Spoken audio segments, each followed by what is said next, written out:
Marriage isn't just a piece of paper or a tax benefit. Across cultures and faith tradition, it's been a covenant. It represents a legacy, and it's one of the oldest human commitments. Yes, you can absolutely thrive single if that's what you choose. But let's be honest, when done right, marriage creates a kind of connection and meaning and even fulfillment that casual relationships just cannot touch. Today, I'm breaking down why marriage still matters despite all of the headlines you see coming out and the research that people don't talk about. Why you shouldn't let other people's bad marriages define your future and why you need to consider it. Stay tuned, we're going to dig in. Welcome to the Secret Formula of Femininity for women who want to live a more feminine, fun, and fabulous life. I'm Dr. Nicole Monteiro, your host on this weekly journey to unlocking your inner radiance, nurturing fulfilling relationships, and becoming the best version of yourself. Welcome back to the Secret Formula of Femininity podcast. I am your host and guide on this journey to tapping into your feminine essence. And this is where we get real about relationships, boundaries, and creating the kind of love and life that fulfills you and that lasts. Today, we're taking a stab at it. I'm going to dive into one of the most polarizing topics out there right now, it seems, which is marriage. You hear people fighting about it, pontificating, videos all around. You've probably seen the headlines, single women are happier, marriage is outdated, the men don't want to get married, it's just paperwork. But for millions of women across the world, and I'm talking to the women right now, marriage is more important than paperwork. It represents so much more, like a spiritual covenant, a cultural cornerstone, and yes, a path to real joy when it is built on the right foundation. That's what we need to talk about. So, for women, the real question isn't, should I marry? But it's, how do I marry well? We're going to talk about how the research shows that quality is what really matters.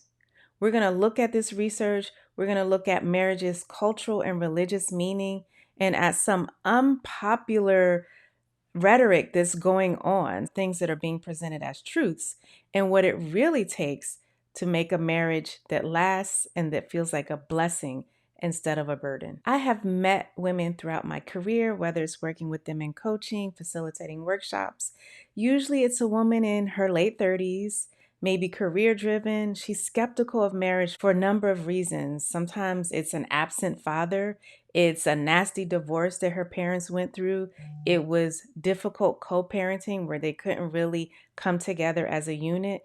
And then she's looking at the scary statistics or the interpretation of those and people telling her that it doesn't matter. I've met many women like this who thought marriage would trap them or derail their aspirations. One woman in particular actually met someone unexpectedly who shared her values. She took the leap and she realized that marriage gave her more freedom, more support, and more purpose than she had imagined. And she contacted me one time and was like, I didn't lose myself in marriage. I actually found the best version of myself. And like I said, I've seen this prototype over and over. Someone whose parents were divorced or didn't show the best example. They therefore feared marriage and they thought they would be a failure at it, or they almost self-sabotaged by just avoiding it. They read the headlines, single women are happiest. They believed it. And then for some women, when they meet a partner that aligns with them, that shares their values, they get married because they feel like, okay, this is what I should do, even though in my heart I don't want to. And then they're shocked to find the experience that marriage is giving them more emotional peace, more bandwidth for their career or their aspirations, and more inner peace and joy, that intangible thing that is really hard to put their finger on. So, I hear people say all the time, I didn't lose myself in marriage. I expanded, I added on. I understood things in a way, I understood commitment. Add into that being a mother, if that's what you choose. And it just expanded my sense of self, my resilience, what I understood to be important in life, and my purpose. The stories of women like this reflect what so many out on the social media streets miss. Marriage isn't about giving up, it's about leveling up. And when you do it with the right person, you don't shrink, you actually expand. So let's talk about this research since everyone is screaming from the rooftops that marriage is bad for women. There's so much misinterpretation of the research that is out there. The happiness data from the General Social Survey says that married women, especially those with kids, report the highest level of happiness of the different categories. Now, within this, there is what we call the survivorship bias. So that data did not count women who left bad marriages. That's why it looks like marriage equals happiness in that broad long term research. And the truth is that healthy marriages actually survive, which is why I say it's about marrying well. Okay. Yes, we understand quality matters. When you have a quality marriage that survives and gets to the point where you can look back and you can reflect on your life and your happiness and the things that you've been through, marriage and family are what create the highest level of fulfillment and satisfaction. So I want to ask you, when you think of marriage, do you picture struggle or support? Is it a narrative that you've seen where it's idealized, like what we see in all of the fairy tales?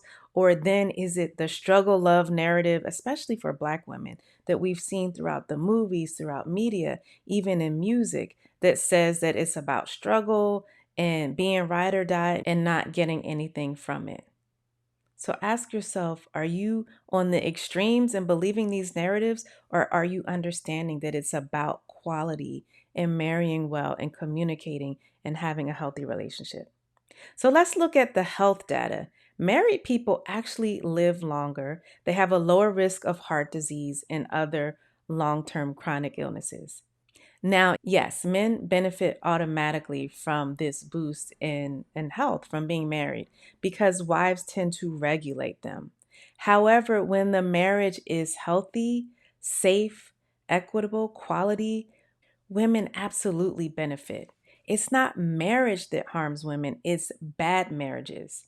And bad marriages do harm women more than being single, but good marriages protect women's health more than being single ever could.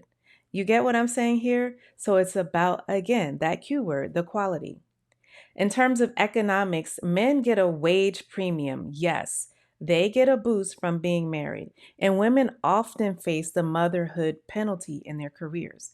But this is the cost of motherhood. This is what I always tell people.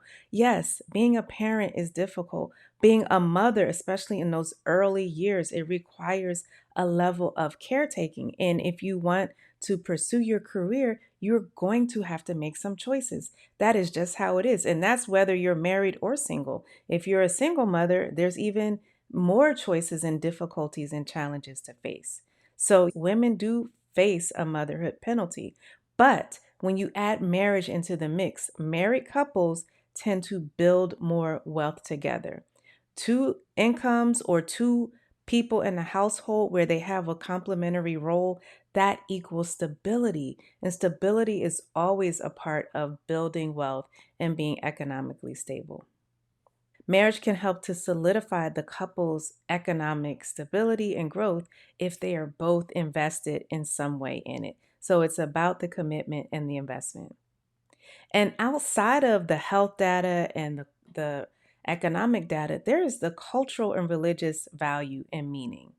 There are different traditions, whether we talk about the covenant of marriage in Christianity. In Islam, I'm a Muslim. Marriage is important. It is the way of building community, of building family, of stabilizing society that is sanctioned by God. And so this is thought of as a way to have commitment, to have standards and expectations and rules to follow that protect both the men and the women. And especially in Islam, women are highly centered and protected within the marital relationship. Of course, in the Jewish tradition, marriage is very important. If we look at Hindu traditions, indigenous traditions, and ceremonies, what's clear is marriage is how families, communities, and legacies have survived. It's never been just about me, or you.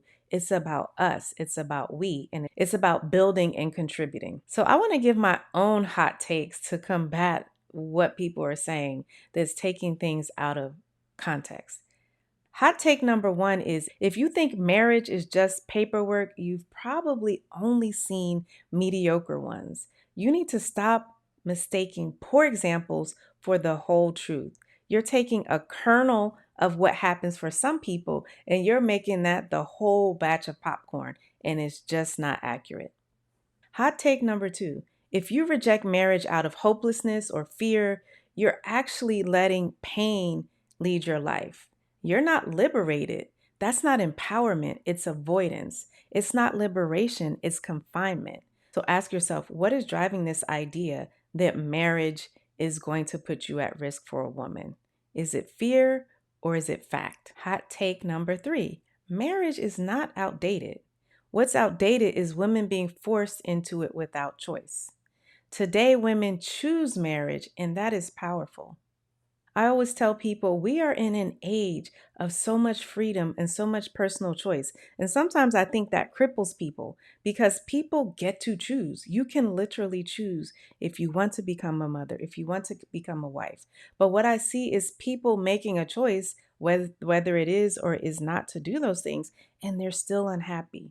Right? You have to take ownership of the fact that you're not forced to do anything, but usually it's a mindset, it's past fear, it's past experiences of other people or things that have happened again in our childhood or the things that we saw growing up that put that fear into so many women. So if you choose not to get married or create a family, then be okay with it, right? But what I often see is the opposite. People feeling like they're being forced into a choice to not be married because there's, quote, no good men, and they don't look within. They don't try to get around healthy marriages, healthy examples, right? So if you choose marriage, you have to learn to choose a quality marriage.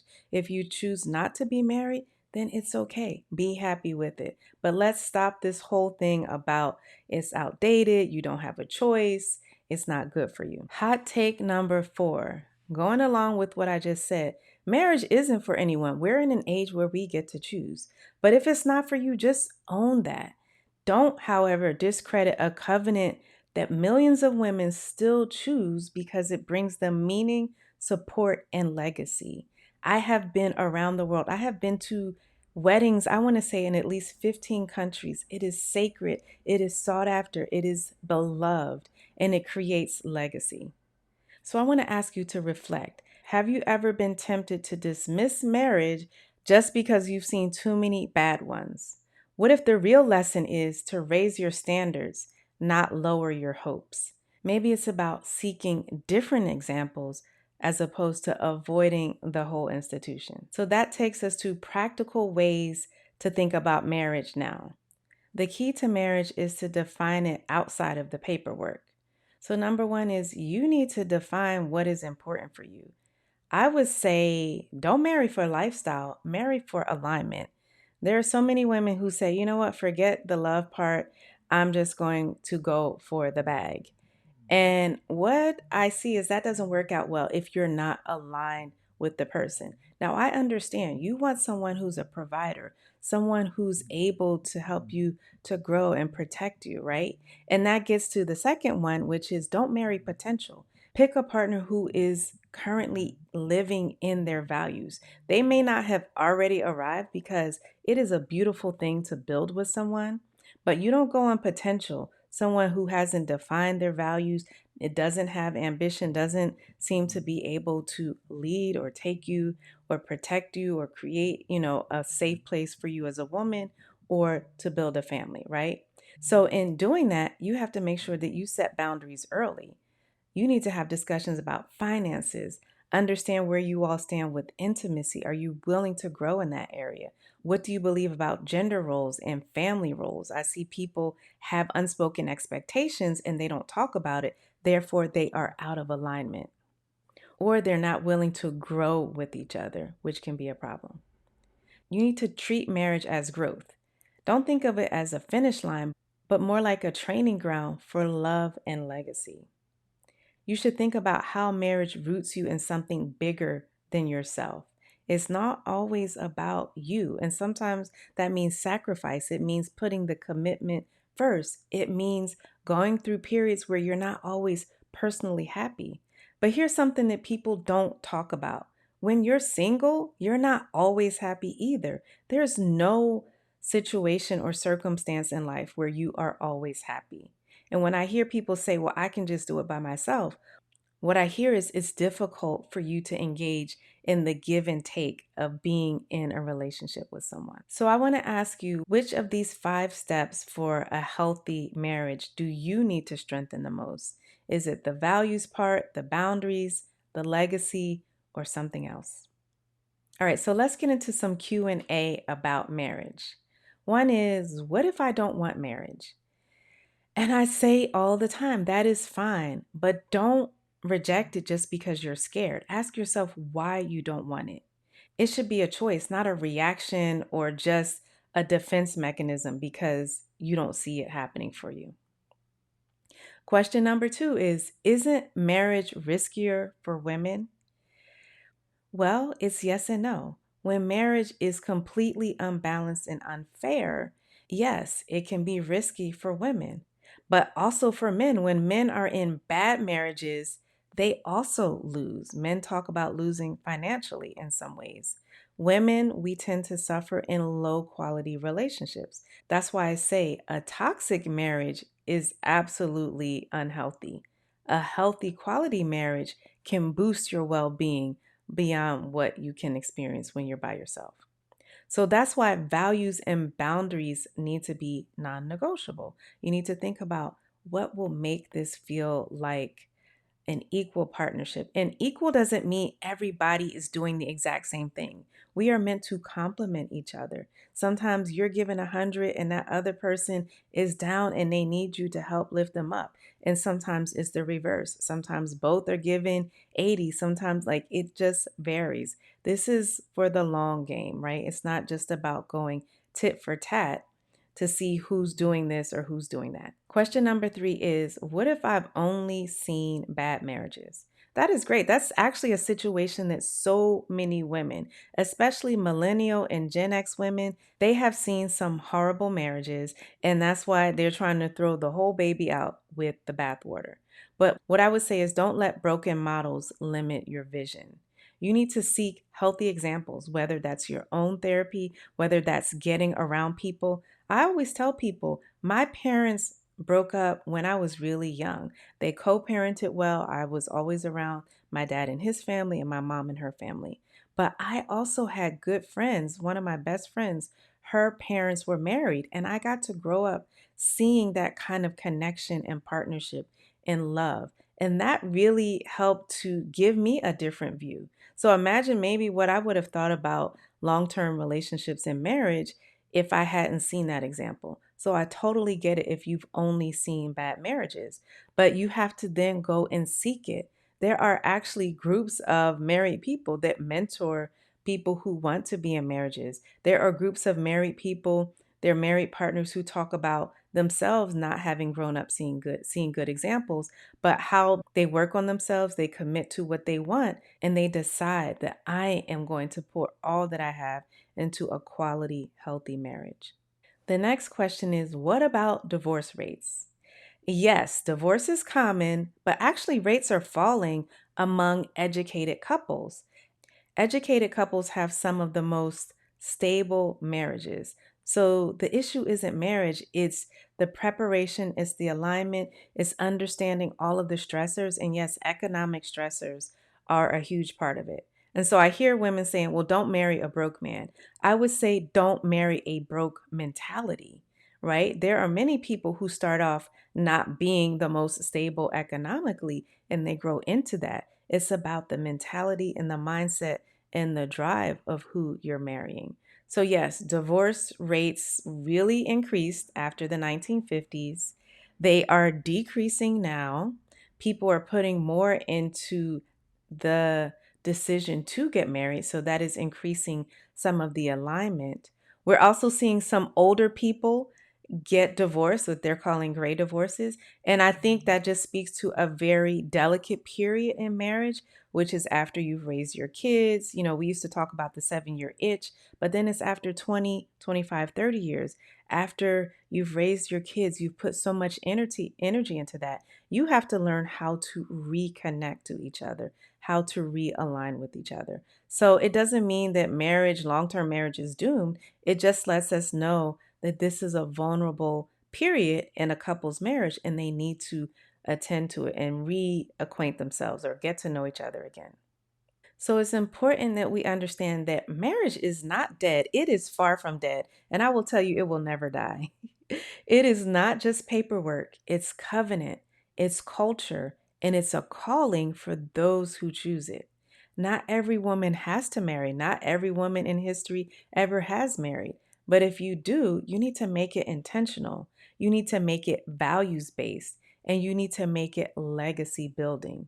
Because when marriage is done right, it remains one of the most meaningful commitments you can ever make.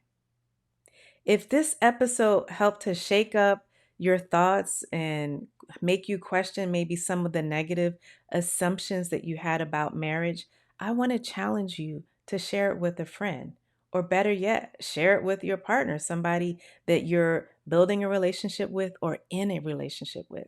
And if you're ready to actually work on building a marriage or improving the marriage that you're in, one that beats the statistics, beats the odds, you want to join me inside my Boundaries to Bliss Society, my inner circle for women who are working on fulfilling relationships, healthy boundaries, and tapping into their feminine energy.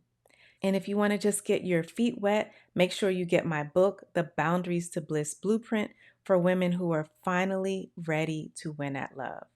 Because marriage is not just paperwork, it's purpose. Thanks for joining, and I will see you in the next episode.